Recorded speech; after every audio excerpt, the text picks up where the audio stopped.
Okay, so let's take a look at what we got here.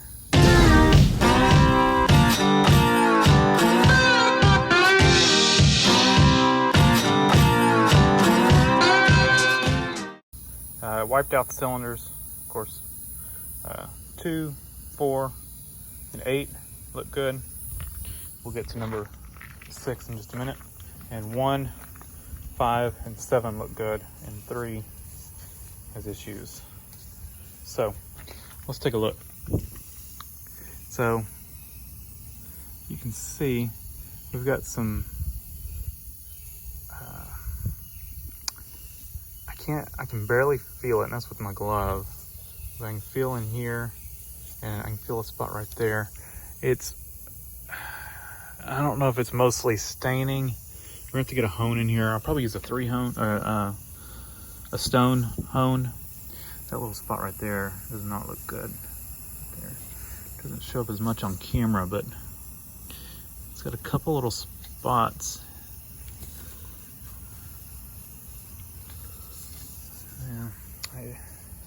It's not great. It definitely would clean up probably about 10 thousandths, but then, you know, I'm buying pistons and everything. This one is probably a little worse. It definitely has got some pretty serious issues right here. It's honestly, it's not as bad as I thought it would be, and that's what's really making me struggle here and deciding what to do, because I would almost be tempted to run it, hone it and run it, but I feel like it would end up smoking. This one's got some light rust spots, but it's not bad, probably just from condensation, because the intake was probably full of water. But yeah, other than all that, everything else looks good. You can still see some crosshatch in the cylinders. I did check it with a mic, and it is standard bore right now. I'm gonna look up the block number, see if we can tell what this thing came out of. Okay, this is Flint V, that'd be 08 as the month, 15 day, and XKP means it was a 2-wheel drive or 4-wheel drive, half ton or 3/4 ton, 350. It says 1995, but probably 95 or up, just my guess. But that's what we've got. This one basically says it's a 95 to 99 Vortec, well, roller cam block. It could or could not be Vortec, and then the 906 heads or the or Vortec heads. I can't remember which one's the better of the two. There's two different, I think there's mainly two different castings on the Vortec. One was for kind of like the heavier duty trucks. I think they have a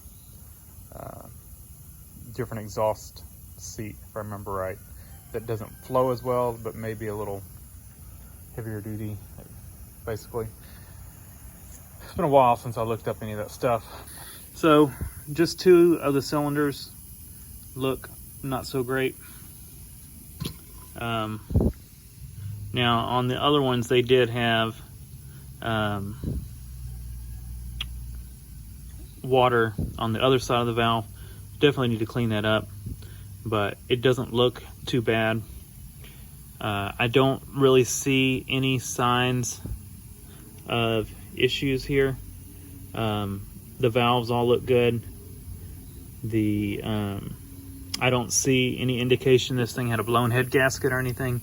So, I mean, it should have been a good running car or a good running engine before it had water in it, which is a shame. But yeah, head gaskets look fine. There's nothing wrong with this thing. So it's a real shame. Definitely gonna have to get this cleaned up. I don't know, we'll put some rust stuff in here and let it get that rust out. So, pile of parts, we got them all in boxes, kind of sorted. That fell over. And these came out later. Throw those in there. But that's kind of how I do stuff. That's kind of the internal stuff. That's pretty much everything on the outside except for oil pump and stuff like that, which wouldn't fit there, and then the push rods. So kind of categorized stuff. We've got all the pistons sitting in the oil pan. There is some nasty gunky looking stuff in the bottom of the oil pan where the water was. And the valve covers look pretty good. And they look actually really good. So we'll polish these up and definitely use those. They've got some rust on them. They'll look pretty good.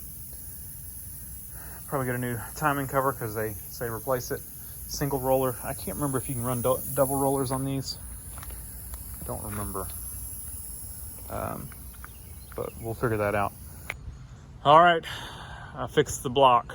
So I V'd out the block and the piece that was that had broken out, you know, ground to where I had a V in both sides, but left the inner portion of it together to where it still kind of fit together like a puzzle.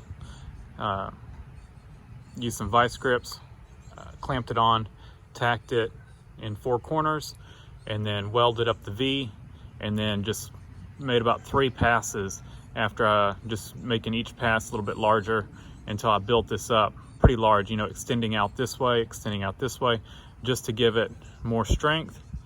And then I took and I, you know, welded up the crack on the end here and on the end here, and then filed it down and just across this whole surface and got a flat surface. And so now, and then just cleaned it up a little bit. We'll throw some paint on it and that should be fine. It should hold up just fine. And of course, had a rag and stuff covering the engine to make sure no splatter or anything got on it. So I'm gonna clean that up, throw a little paint on it, and we'll run a bolt through it. Might move my engine stand over to here. Well, maybe not. Might not want to undo it, but we could just to test this out, make sure it holds, and a bolt will tighten up. But I don't think we'll have an issue there. It's got quite a bit of weld going out, holding this piece on. So I think we'll be good. I don't think it'll break or anything. And like I said, I heated it, and then after I welded it, I slowly took heat away, took my torch again, and, you know, just let it slowly cool down by applying intermittent heat to it. So we'll see. But if the block will hone out, if I'm gonna go get a new hone, I'm gonna get a stone hone just because it'll do a little bit better of taking out it'll do a better job of cleaning up the since our cylinders are rough, it'll do a better job of cutting that and taking all this stuff out than a dingleberry hone would. So we'll do that. We may follow up with the dingleberry hone, or we may just use the 3-stone hone. So anyway, that's where we're gonna leave off. Like I said, I'll throw some paint on there. We still got to pressure wash and degrease this thing, but I think I'll do that after I hone it, and then that way all that material that we get from there, we can then, you know, clean that off. So we'll leave it like it is for now. Guess I'll throw some paint on that real quick and let y'all take a look. And there we go. Threw some paint on there and dried it real quick with the torch. It's actually a satin paint, but it's fine. That's what I had. It was a paint and primer in one. Put that on there and found a bolt and just threaded it in, just to make sure. Bolt threaded in. I already run a tap through it, but bolt's good.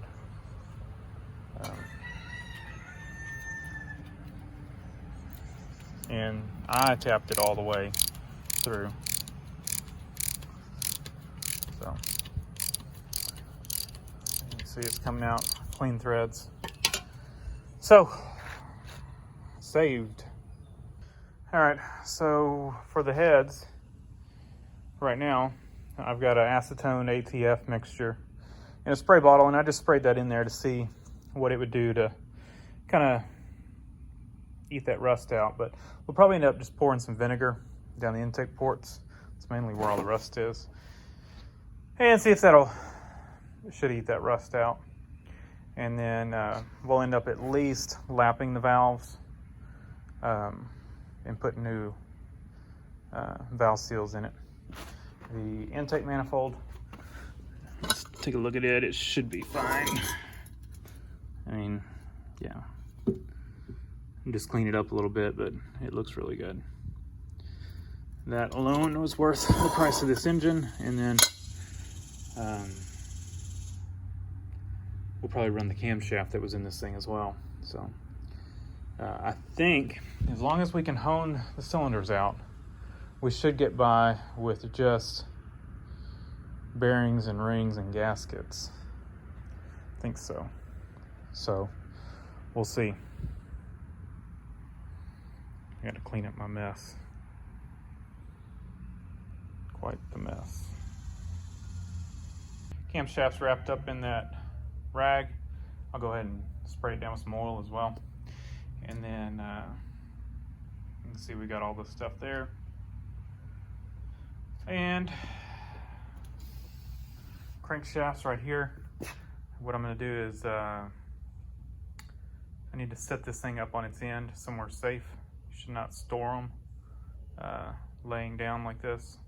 So I'll find a safe place and set it up right. And probably tie a rope, a safety rope up somewhere just to make sure it doesn't fall over.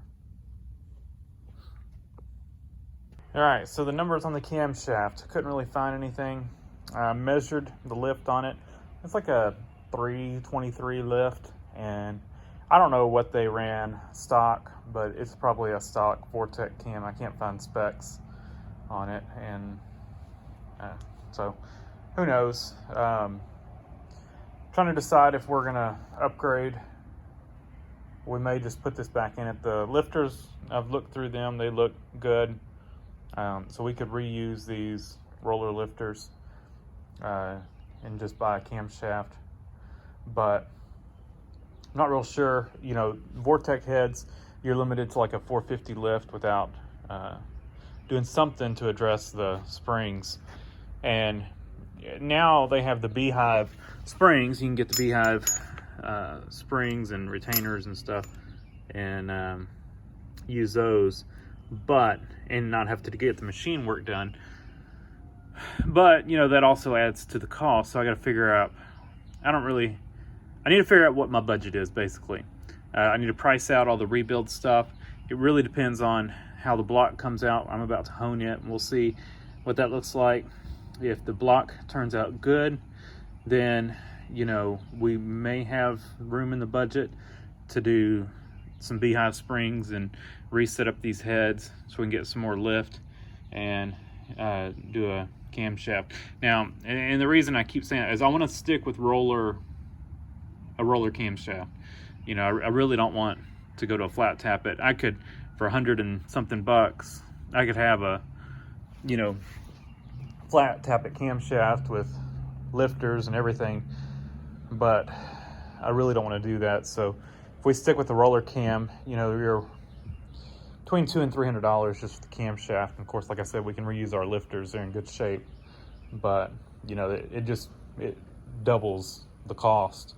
So we're gonna see what we're gonna do there. Also not sure what I'm gonna do on the front cover.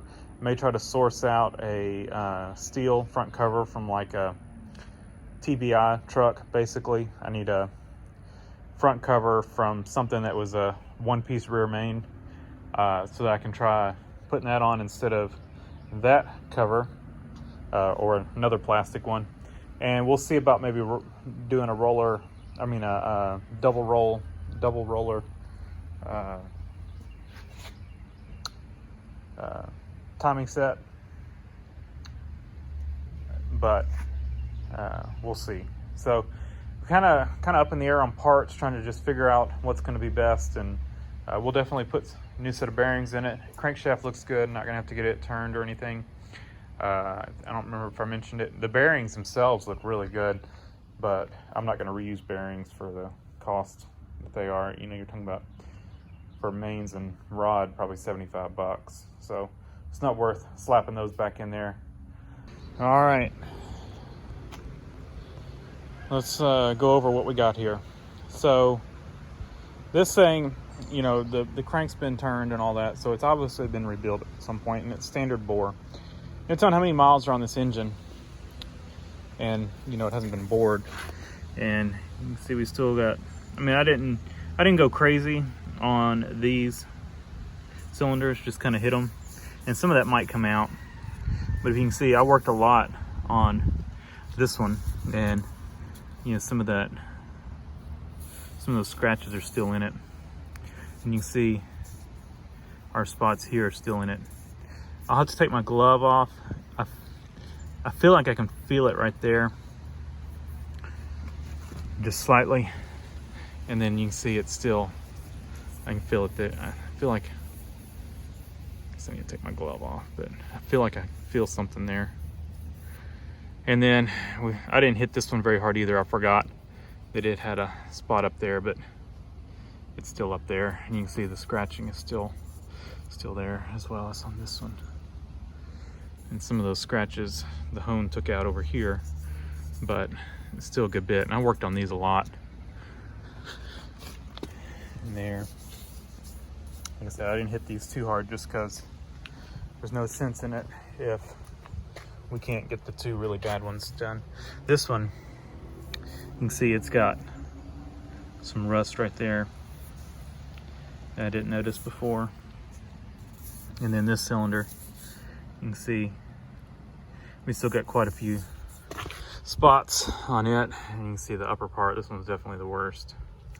And that over there looks pretty bad.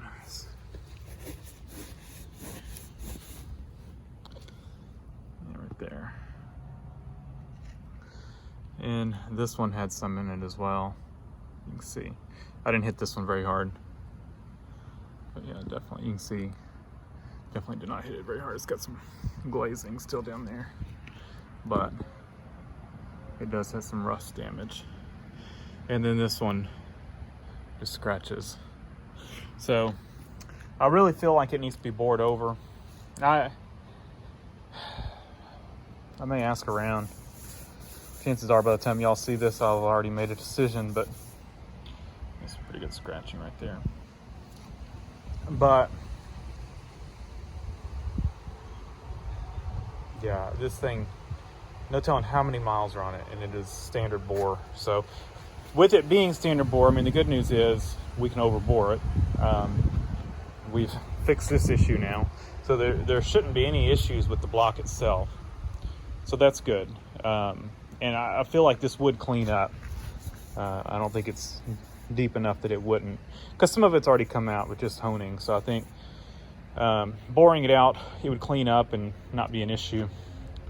So I may call around, see what I can get it bored for. Of course, then I would need to price out pistons and probably go ahead and get them to put the rods on the pistons for me. And if I'm letting them bore it, I'd let them hot tank the motor and clean it out, which means we need to finish stripping it down. But I might have them look at the heads. I don't know. We'll see. I'll price it out. I mean, but you know, we're getting a little pricey in all of our stuff if we're talking about doing all that stuff. So I don't know. Decisions to be made. I guess I shouldn't be. Well, I'm done honing, so it doesn't really matter what that's saying. I guess I shouldn't be messing with all this while I'm doing this, but. So, today's Sunday. I'll call the machine shop tomorrow. Just see what they would charge to bore it out, and then I'll have to wait on them. Might see what they charge for pistons. I remember before, the machine shop I use, getting parts from them, was cheaper than what I could buy them for. But I don't know if that's still the case, you know, now that we have more online resources. I mean, we're talking about years and years ago that last time I had anything done at the machine shop. I don't know. All right, I'm rambling. Let me put this back in the shop and decide later what we're gonna do with it.